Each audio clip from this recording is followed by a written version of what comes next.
What's going on, guys? Today I'm going to be reviewing the Razer Blackwidow Ultimate with the Cherry MX blue switches. I actually bought this keyboard on accident thinking it was the 2013 version, which was the first mechanical keyboard that I ever used. But when the keyboard arrived, I noticed that there were no macro keys on the left side, so I did a little bit of research and found out that Razer still makes some of their keyboards with Cherry MX blue switches. Now you can also buy this keyboard with the Razer switches, but I prefer Cherry switches for all of my keyboards.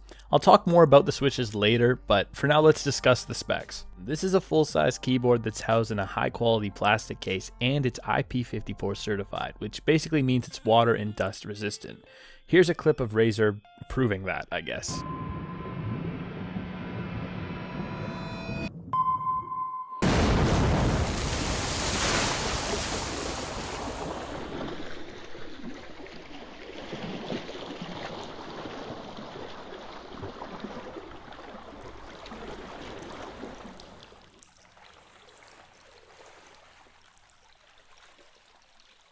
You can toggle the volume and brightness with the function key, and if you'd like you can also download Razer Synapse, which will allow you to customize the lighting further.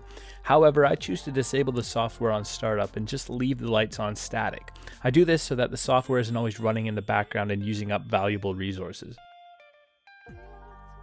The Blackwidow also features two pop-out legs on the back so that you can type at a more comfortable angle, and on the right side you'll see both a USB 2.0 port and a headphone jack. I think a USB flash drive would probably get in the way of your mouse movements depending on the size of the drive, but I personally use the headphone jack all of the time because it's very convenient and it doesn't obstruct anything. On the top right you'll see a caps lock indicator as well as a num lock indicator and a scroll lock indicator. It's pretty typical. Even though this keyboard is housed in a plastic body, it's still quite heavy and it feels very sturdy. The casing doesn't smudge either. If you've ever owned the Chroma version or the older Blackwidow, you'd know that they were huge fingerprint magnets, so I'm happy that Razer decided to do something about that. As I said in my Corsair keyboard review, the most important thing about a mechanical keyboard is how it feels when you're typing on it. So how does this Razer keyboard feel?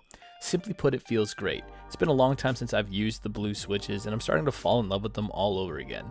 Each key delivers a satisfying click with an actuation force of 50 grams, which is 5 grams more than the Cherry MX Browns at 45 grams, but when you're typing fast or you're in an intense situation, you don't really notice a difference. I actually prefer the slightly heavier keys because I find myself typing more accurately with them. Now, this wouldn't be a very good review if I didn't let you actually hear the keyboard itself, so here's a clip of me typing at regular speed so you guys can get an idea of how it sounds for day-to-day use.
I'm very happy with this keyboard.